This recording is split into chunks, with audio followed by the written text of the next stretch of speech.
Hello everybody and welcome to the channel Retino. So my name is Tapur Omar and in today's video we are going to discuss the alloys and its preparation.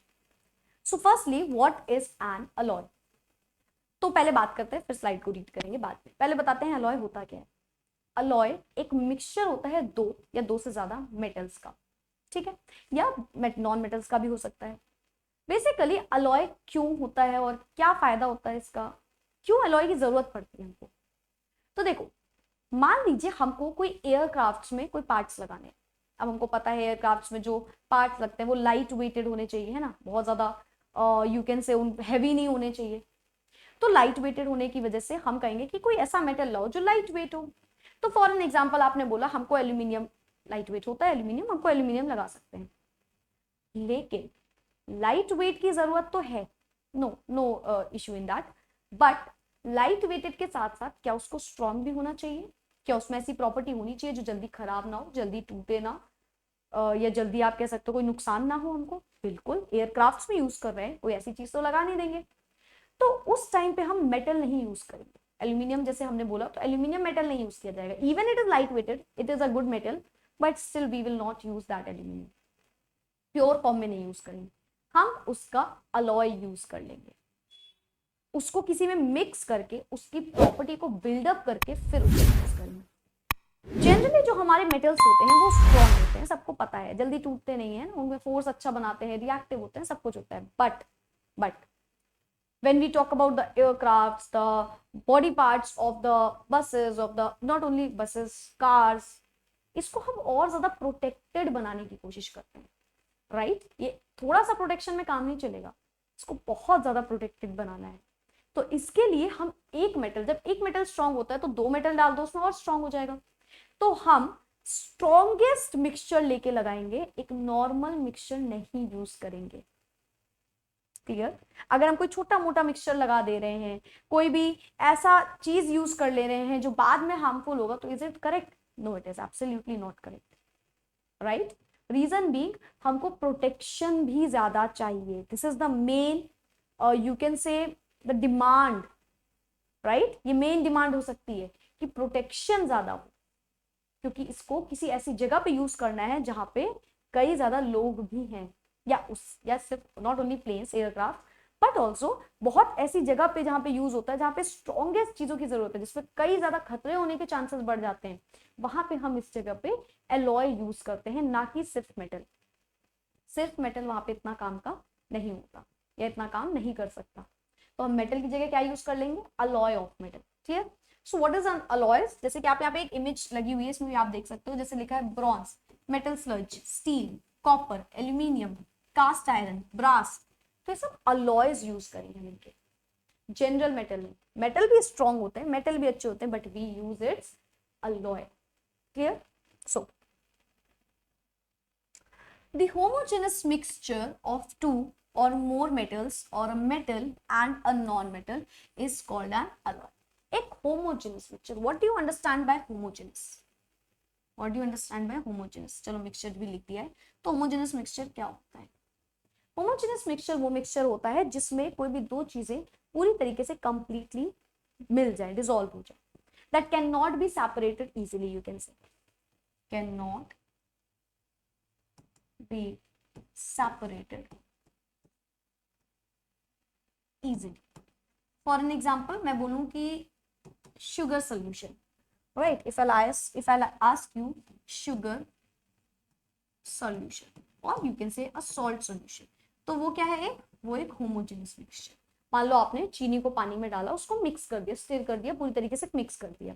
अब आसानी से क्या पानी और चीनी हम हटा सकते हैं, अलग कर सकते हैं? नहीं.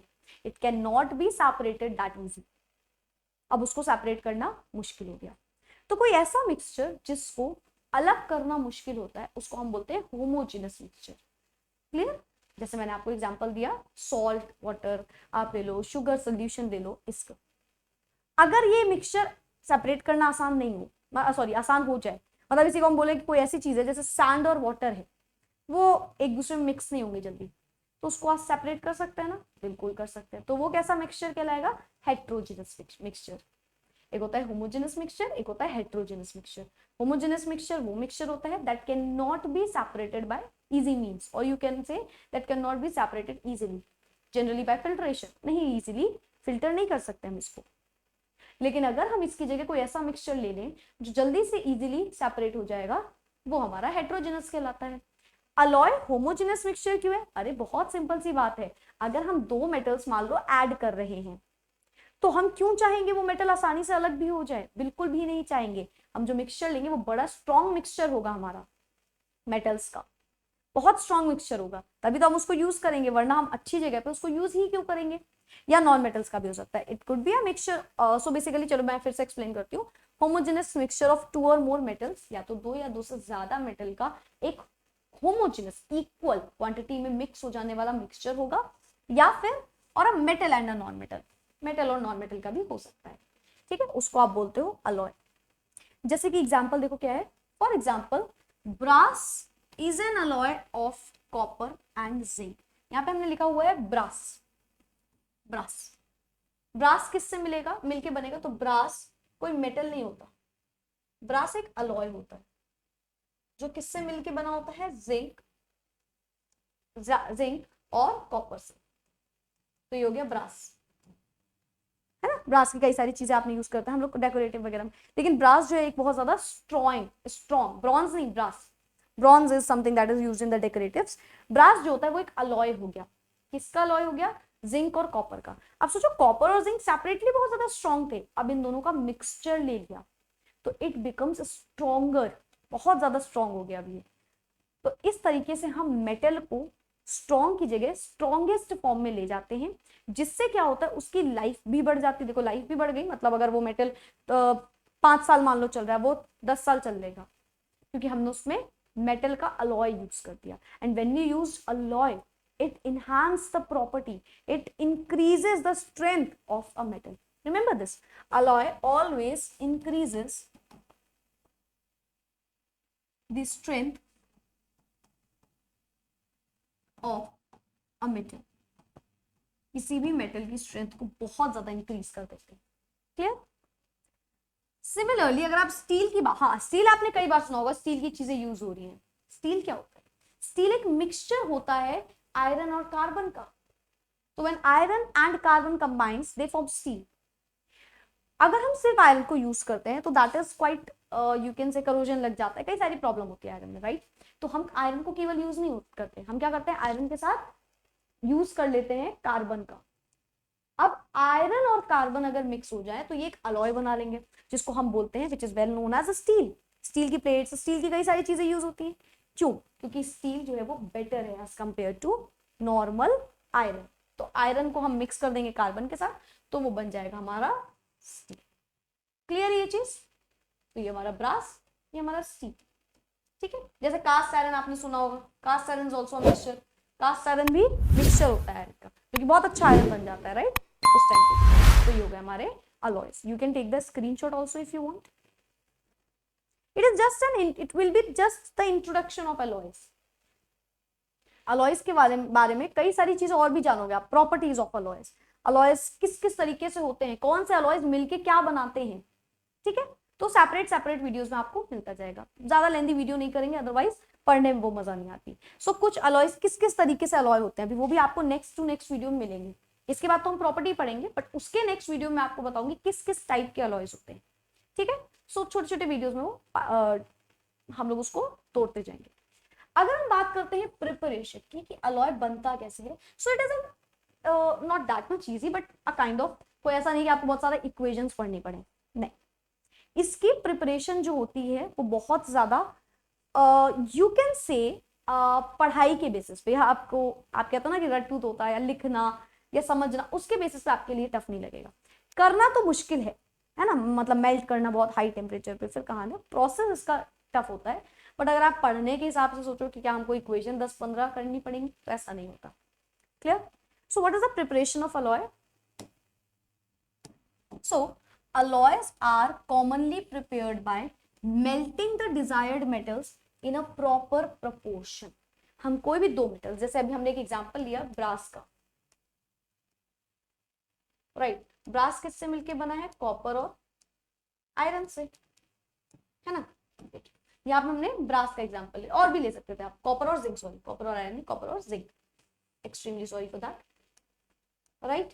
तो हमने ब्रास का एग्जांपल ले लिया। हम स्टील का भी ले सकते थे, स्टील किससे मिलके बना है हमारा, यहाँ पे लिख देते हैं, स्टील का भी ले सकते थे जो कि किससे मिलके बना है, आयरन एंड कार्बन से, ठीक है।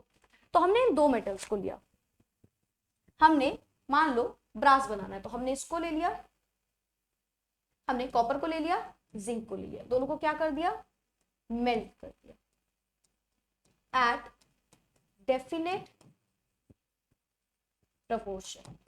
इसका क्या मतलब है, मतलब कि बेटा हम ऐसा नहीं कहेंगे कभी भी कि हमने आयरन और कॉपर को मिक्स कर दिया तो आयरन जो है, सॉरी जिंक और कॉपर, बार बार आयरन निकल रहा है, पिछले वाले में आयरन पढ़ा के आए हैं अभी भी। सो कॉपर हम बोल रहे हैं तो ये नहीं बोलेंगे ये 50% हमने ले लिया और ये 50%, कभी भी नहीं, कभी भी नहीं। हो सकता है ये सिर्फ 2% हो सकता है वो सिर्फ 5% और 95% का रेशियो, है ना।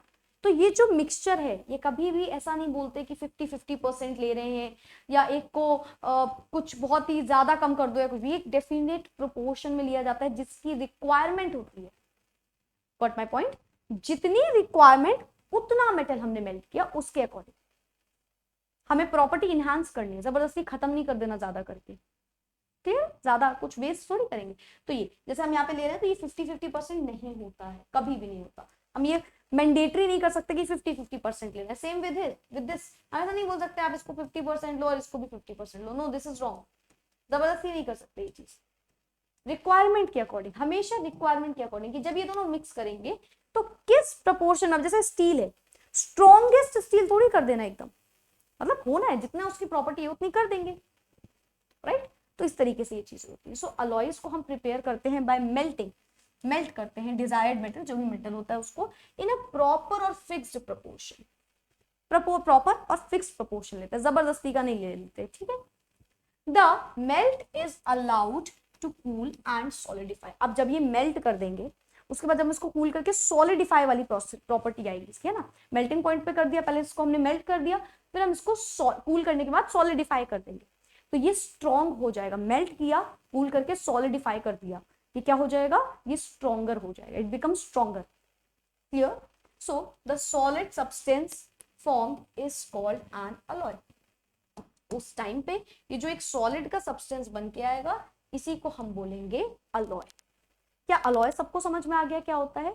उसके बाद प्रिपरेशन, अलॉय क्या होता है, mixture, a homogeneous mixture. Remember this keyword, alloy is a homogeneous mixture of two or more metals, or you can say a metal or a non-metal. कई लोगों को कंफ्यूजन होती है सिर्फ मेटल्स, नहीं, it could be a metal और a non metal, mostly आप metal metal के बीच में देख लेते हो, ठीक है। तो it could be a mixture of a two metals और a metal and a non metal, जो क्या करता है, स्ट्रेंथ को इंक्रीज कर देता है मेटल की, जिसको हम फर्दर बड़ी जगह पे यूज कर सकते हैं, क्लियर। इसकी प्रिपरेशन कैसे करेंगे, पहले हम मेटल, कोई भी दो मेटल को डिजायर्ड अमाउंट में या फिक्स प्रोपोर्शन में या बोल लो प्रॉपर प्रोपोर्शन में मेल्ट कर देंगे। आफ्टर मेल्टिंग हम इसको कूल होने के लिए, fix proportion that is not compulsory कि यही परसेंटेज एकदम मान लो कि 50-50 ले लो तो बढ़िया है, नहीं, फिक्स प्रोपोर्शन मतलब जितनी रिक्वायरमेंट होगी चीज के अकॉर्डिंग उतना, ठीक है। तो उससे क्या होगा, उसको मेल्ट कर देंगे, मेल्ट करने के बाद हम उसको कूल करेंगे एंड आफ्टर कूलिंग वो सॉलिडिफाई प्रॉपर्टी में हो जाएगा, मतलब सॉलिडिफाई हो जाएगा। सॉलिडिफाई होने के बाद वो अपने आप स्ट्रॉन्ग पार्ट में कन्वर्ट हो जाएगा, तो जो बन के आया that will become a alloy. You can take the screenshot if you want. Okay, so that's it for today. तो ये थी हमारी अलॉयज का एक छोटा सा इंट्रोडक्शन जिसमें हमने अलॉय पढ़ा और प्रिपरेशन। नेक्स्ट वीडियो में हम इसकी प्रॉपर्टीज पढ़ेंगे कि अलॉय किस तरीके से क्या प्रॉपर्टी शो करता है। सो मिलते हैं नेक्स्ट वीडियो में, bye bye, take care, keep studying.